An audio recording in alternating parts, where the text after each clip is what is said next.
Yun lang nga guys, bali ayan, sasapit na naman ating pananghalian. Bali meron na tayong nakanda rito lulutuin para sa ating tanghalian.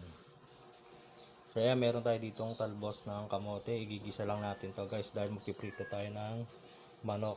Siyempre gagamit tayo dito ng breadcrumbs. So ito, meron tayong nakaredy ditong breadcrumbs. Pwede rin naman dito guys yung mga biscuit, durugin na lang. Tapos meron tayo ditong nakabati na itlog. So dito natin isasawsaw yung ating mga manok. Tapos idadaan natin dito sa breadcrumbs, tsaka natin siya ipiprito. So yun nga guys, bali meron tayo dito nakandang kawali. Bali nagpainit tayo dito ng mantika. So nilagay lang natin to sa medium heat para hindi masunog yung ating ipiprito. So dito nga guys, bali nag-prepare na tayo dito ng manok sa ating itlog. Bali ta-transfer na natin yan dito sa ating breadcrumb.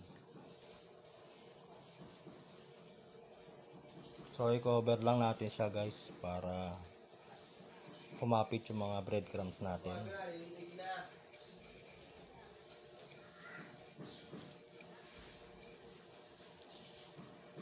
So next,